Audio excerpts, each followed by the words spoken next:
Hello everyone, Clay for the War franchise back at it with another Resident Evil Requiem video. Holy crap, it has been quite a week. More so a week and a half as of posting this video. So I've been quiet lately since my initial review that I posted, a non-spoiler review. And my initial thoughts were I really liked the game. I really did. I had some issues with it, but that has completely become irrelevant now. The video that I posted the other day about that non-spoiler, you consider that irrelevant because my opinion has drastically changed. I'm not going to go too in-depth again because I just suck at doing these things. And I get off topic real easily, so I'm not going to bother. But since the game has released, 5 days since launch, it had broke records. 5 million copies. Holy crap, that's a lot.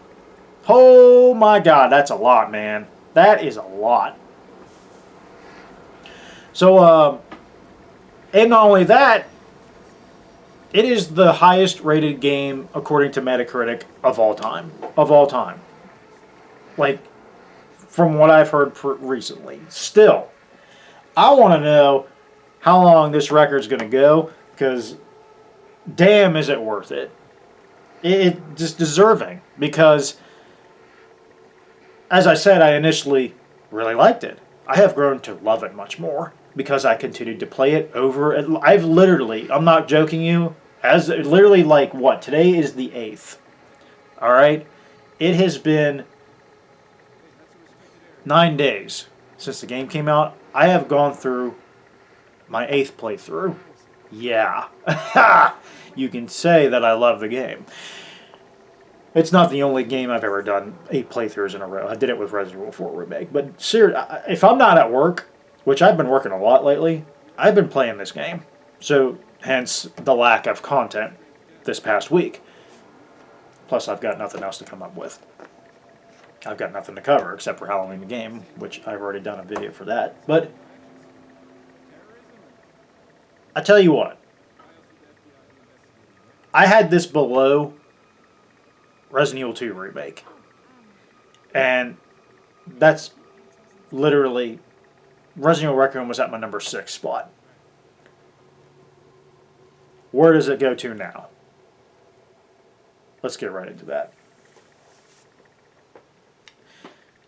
Here are my pros with this game. The story is really good for a Resident Evil game, for one thing, and how it all ties like a bow perfectly, and it doesn't contradict nothing from the previous game, specifically involving Raccoon City, Oswald E. Spencer, Alyssa Ashcroft, Leon Kennedy,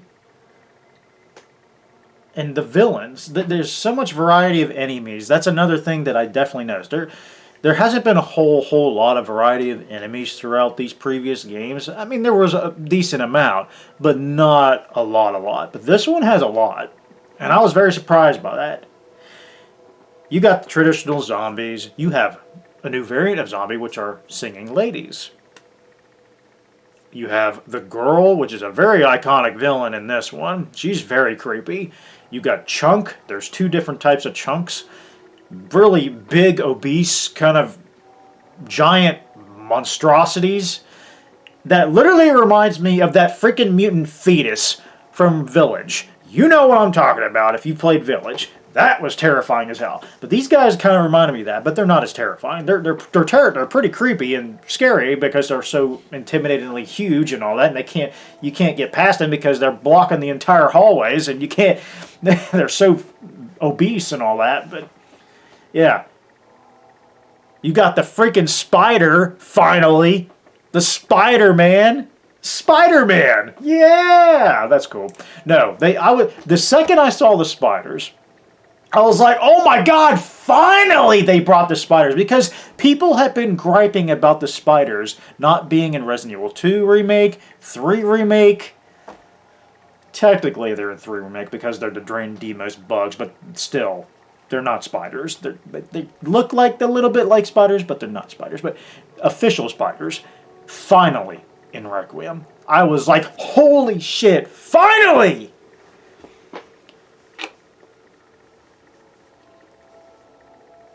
Then we get to the RPD section. Mr. X returns. I'm like, what the hell? Leon the GOAT of today, compared to his Resident Evil 2 days when he was just a young lad, and now he's a GOAT going against Mr. X again. I tell you what, man, that whole sequence was just chef's kiss epic. The whole boss fight, the whole encounter, the whole RPD section. Holy shit, dude. We'll get back to that here in a minute. But and then you go through this lab and the Ark at the end, and then you fight all these. The Lickers are back, of course. They're back again. Typical Lickers are always around. I swear, they're like the most overused enemy next to zombies. I mean, zombies are traditional, but Lickers are always overused. They need to bring the hunters back or something. But fighting Victor Gideon at the end of the boss fight, if you choose to release Alpos, was cool. And then the most uncalled for moment happens in the second act of the boss fight when Victor transforms into a version of Nemesis from Resident Evil 3 Remake's final boss fight. I was like, what? Holy shit! I lost my balls. Now, my whole entire first playthrough is through my live stream, and it is on my live stream category. It's literally the most recent live stream I've done. And you can literally see my reaction to a lot of shit. So, if you haven't watched them, check them out if you're curious. So yeah, locations-wise, I think the locations are pretty cool. The Roadkill Chronic Care Center was really cool. I like the Redwood Hotel. It has that atmospheric and creepy vibe to it. And it sets the tone and the atmosphere of the game. And Roadkill Chronic Care Center is literally the whole first half of the game. Where it's like the mansion from Resident Evil 1. It's the RPD from Resident Evil 2. So it's got that whole, let's start from the first floor, shall we? You know, the exploration is fantastic. It literally, like I said, that's the whole, all of that's literally Grace Ashcroft's part of the game. And it brings back to the old Resident Evil 1, 2, and I guess the first two mostly, because Resident Evil 3 has exploration, but it's more action-oriented and all that. But Resident Evil 1 and 2 vibes.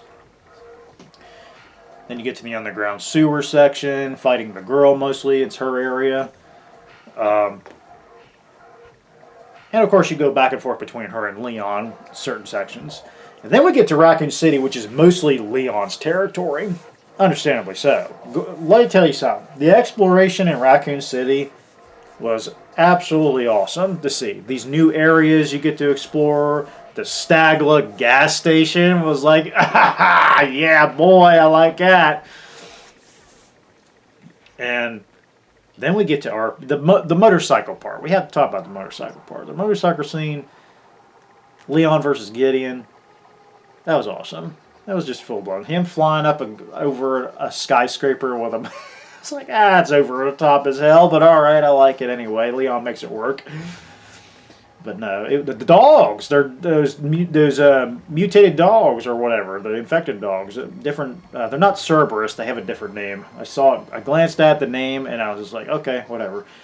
But no, pretty cool. It was pretty cool to see dogs back. And yeah, the boss fight with Gideon was all right. So it was a cinematic experience. So, but still, it was fun. And then we get to RPD. I tell you what, man, you gotta watch my live stream. You gotta see my reaction. I was so blown away. I was so blown away by going back to RPD. And there's a little hidden little thing where you get to find a key. There's clues through notes and pictures from Barry Burton, who goes on a scavenger hunt and is like, see if you can find this. You find a key, you unlock the locker, and you see all these little callbacks to Resident Evil 1, to Mega Man, I think it's called Mega Man. And Lieutenant Brenna Marvin, that little callback to him. It's crazy. And then of course Mr. X and all that. That was the whole going underneath the parking garage where he meets Ada was nice, but there's not a whole lot down there. Just items you can gather for extra CP points and all that. But all the stuff is there. There's so much nostalgia in that whole sequence. It's fantastic. And then of course Mr. X. Then you go out into the back, the street where Leon, Claire, and Jill had walked through the events of Raccoon City. And damn, dude. There are even notes that are left behind by Emma, the Robert Kendo's little girl in Resident Evil 2 Remake that was infected. And it all leads into Kendo's shop. And you have a moment of Leon just finally saying his piece. And her skeletons are... It was like, oh, damn, that's deep. That's so deep, man. And then Mr. X is the fun. And there's a callback to Charlie Doll from Resident Evil 3 Remake in the little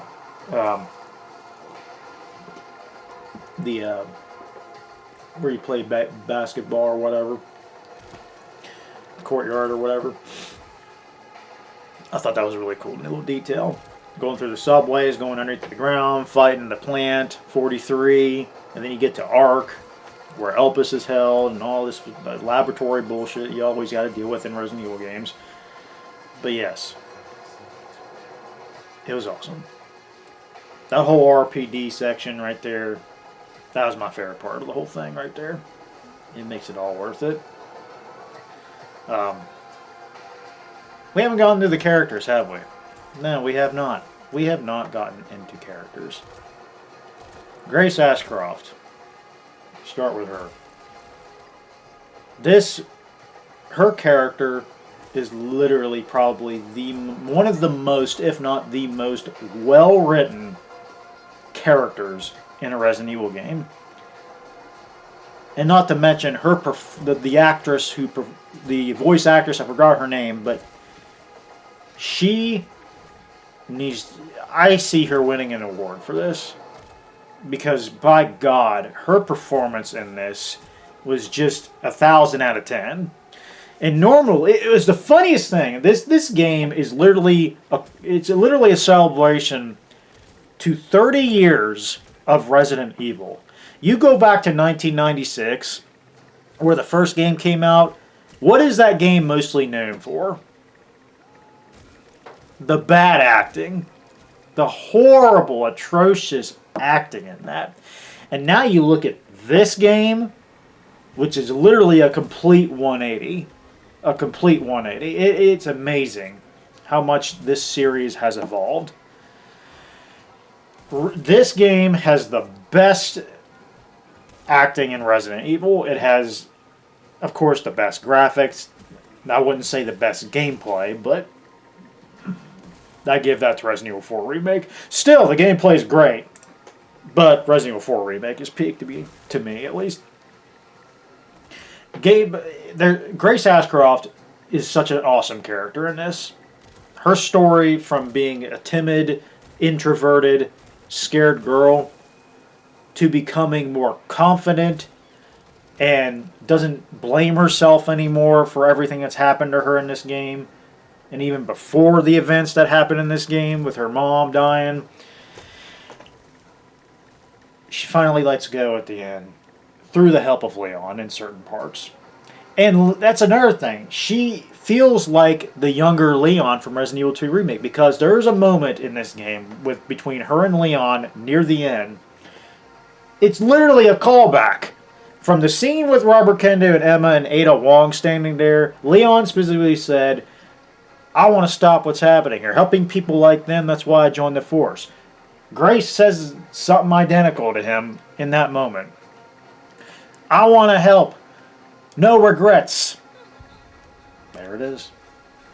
That's a total awesome callback.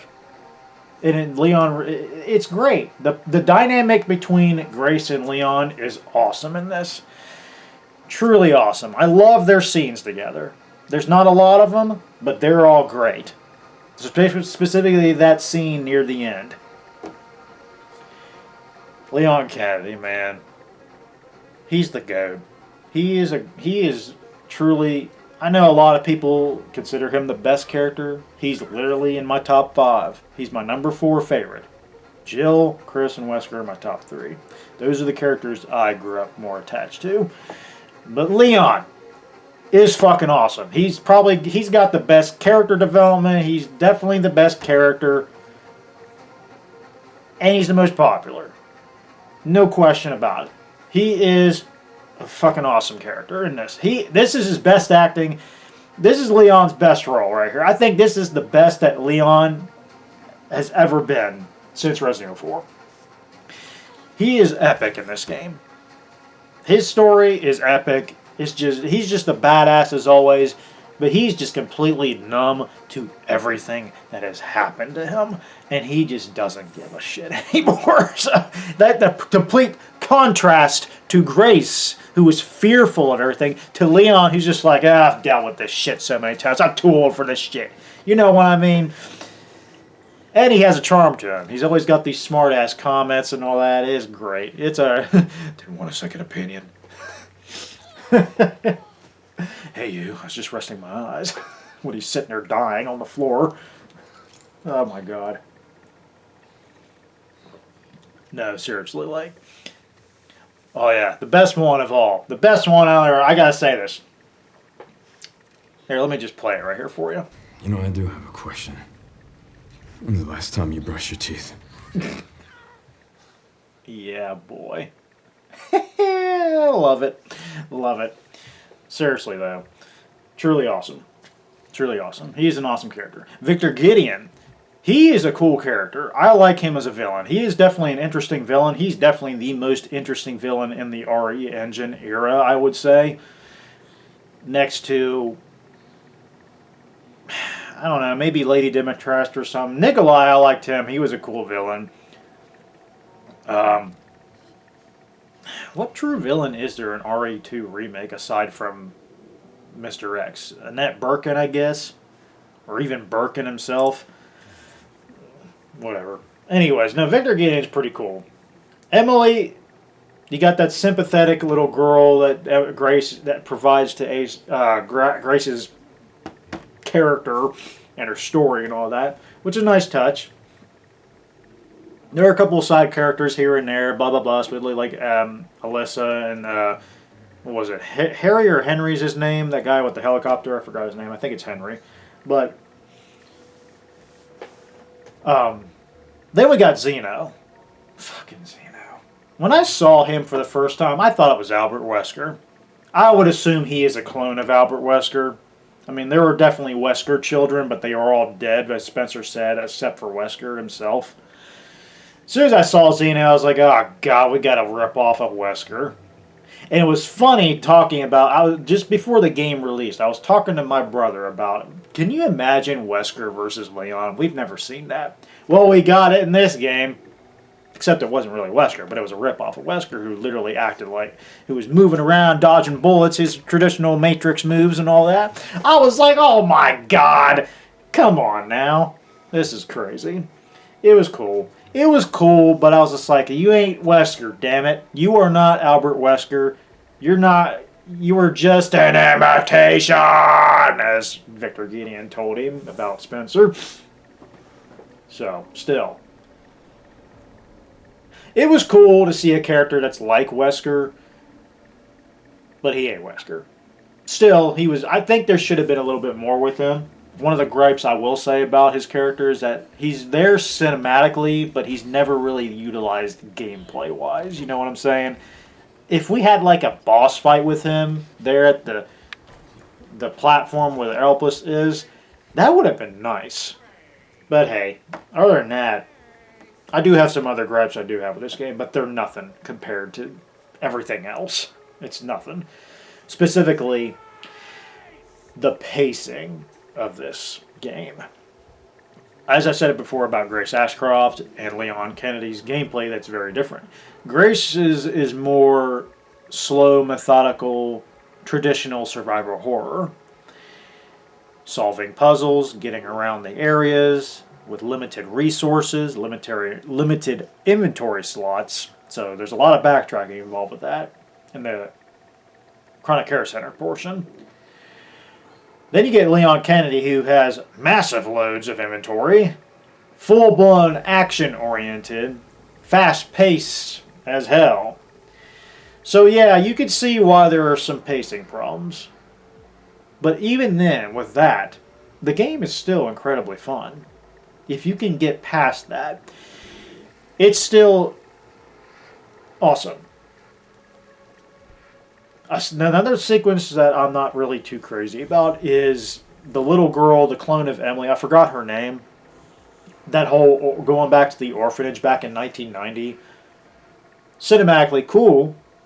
It was nice to have that little survival horror aspect in there, fearing for your life. It reminds me of Sherry from Resident Evil 2 Remake, where the Chief Irons is chasing her around. Cool scene. Not my favorite. It reminds me of that, but I don't think it's that great. Still, the stuff with the little kids with the red eyes that have automatically healing powers and shit, that was pretty terrifying. I wonder where they're gonna go with that story, because they left that open there, and it's like, whoa, what's this? What's this? Ooh, this is interesting. This is something new here. And this was years before the Raccoon City incident. So that's the one scene. While it offers some tension and all that, and atmosphere, which is nice, that part I'm just not too crazy about. Other than that, aside from the pacing and such, everything else is great. Fantastic. I don't know. Resident Evil 4 Remake is that one game, and Resident Evil 5 as well, that I don't find a single damn thing wrong. That's why they're 10 out of 10. They're just fantastic and consistent all the way through. With Requiem, despite the issues I've already stated, which is not really that much, the game is excellent. Damn near excellent. It has a fantastic story. The callbacks to previous games, how it all ties in without contradicting anything, done beautifully. The characters and the villains are mostly fantastic, specifically the villains I'm talking about. Grace Ashcroft is a great, amazing, 100,000% worthy of a protagonist and a worthy addition as a character in the Resident Evil series. Leon is a goat. Nothing else to say. He's excellent as always. Victor, he's a cool-ass villain. It was nice to see a cool-ass villain as well. Zeno, some elements are cool. He's a rip-off of Wesker. That's the only thing that really makes him somewhat cool. Cinematically, he's there. I wish we could have had at least a boss fight in gameplay form to make it kind of help out a little bit more with that. The variety of many enemies are great, bar none. And the callbacks to Mr. X and that final nemesis form, damn it, hell yeah! The locations are really cool. I really like them. Puzzles weren't really as brain-busting, but there were a couple of moments where I was like, okay, I'm about ready to pull my hair out. I'm going to cheat, because I'm a cheater. I hate puzzles. I don't have patience for puzzles. Absolutely hate them. Music is another thing. Man, the music is different in this one compared to the rest of the series. This music is... I've been jamming out to some tracks this past week, and they are kick-ass. The music is kick-ass music. Period. Kick-ass music. Specifically, that final track. The final song at the end credits. Epic. So, with that being said, where's my rating of this game? As I stated, it was at number 6. I place it as my 3rd favorite. For now, it is literally right up Resident Evil 5's butt crack. So it could overtake that here in the next few days. I don't know. Resident Evil 5 I'll hold near and dear as the Resident Evil game that got me into the series. Resident Evil 4 Remake literally has elements that remind me of Resident Evil 5. And it's just an excellent game overall. Requiem, holy God in heaven, they are... Capcom, keep it up, man. Keep it up. Keep it up with these type of games. Because these are the type of games we truly want. And another thing I think the reason why this game is so popular is because it's a brand new proper entry in the Resident Evil series that actually connects perfectly to the previous games. Unlike Resident Evil 7 Biohazard, Resident Evil Village. Those two are their own like solo story with Ethan Winters. Well, yes, Chris Redfield is present as barely in Part 7, except at the end. And then you have him in certain sequences in Village. This game, however, truly has story elements bleeding into this. But with that being said, another thing I want to point out about Oswald E. Spencer. I love how his character was told in this. You feel, by the end of the game, Grace realizes that she's really not important at all. She's just a normal girl that just got caught in the middle of everything. She was an adopted baby from Spencer who was passed over to Alyssa Ashcroft. Hence, the name Grace Ashcroft came about. Her name was already Grace to begin with, but the Ashcroft name was in Grace's character. Callbacks to Outbreak, callbacks to just Oswald E. Spencer. I think that was great. And it shows the human side of Spencer, how he felt horrible afterwards.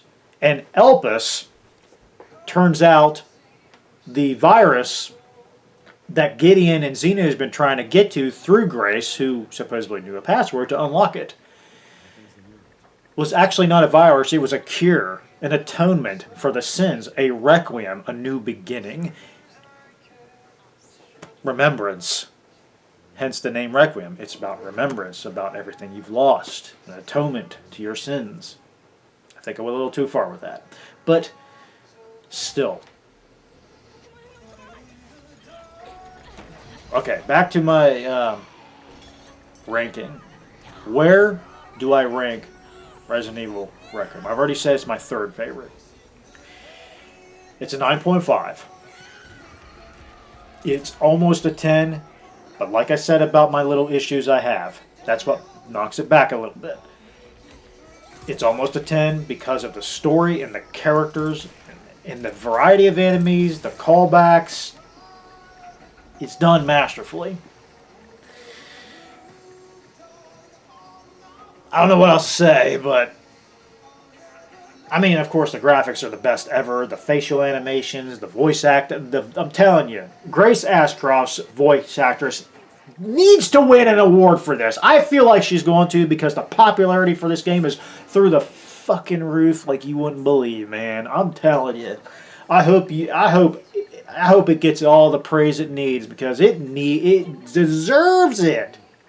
I was shocked when I heard that it busted out 5 million copies in 5 days. That's 1 million a day, man. Oh my God. And not only that, the record-breaking Metacritic rating, I think it was a 99.5 as well. Holy shit, dude. Keep it up. Capcom, I've said it already, keep making high-quality games like this. Keep being faithful to the source material with the remakes. I know a lot of people give Resident Evil 3 Remake some shit because it cut content and Nemesis wasn't as he was in the original. I still love that game, though. It's still in my top 5. Original 3, OG 3 is still better, but still, I enjoy the hell out of the remakes. I enjoy all the remakes. I don't care about 7 Biohazard. I've barely played it. I have no desire to play that one. Village I like, but it doesn't feel like a Resident Evil game to me. Even though Chris Redfield's in it, the stuff with Lady Democrats is the best part of the game. The baby fetus thing, that was scary as hell. That's one of those games that starts out cool and just declines downwards for me. Oh well. Still, I do enjoy the game from time to time, but it's not a game I would play all the time. Requiem, I've been playing the shit out of it, so I don't know how long it's going to be until I'm burnt out with it, but I'm gonna play it until I'm burnt out because, like I said, I gotta have something to hold me over till Halloween. The game comes out 6 months from now, so. But even then, I'm not gonna be playing it that long. There's other games I'm going to want to play this year because I hope they get a proper release date. But I am getting off topic. This video is about Resident Evil. Resident Evil Requiem is a 9.5 out of 10. It is my third favorite in the series. I absolutely love this game, despite some flaws I have with it. But other than that, that's all I got for you guys. I hope you liked this video. Be sure to like and subscribe for more content like this in the future. And I will see you on the next one. Peace out. Have a good one.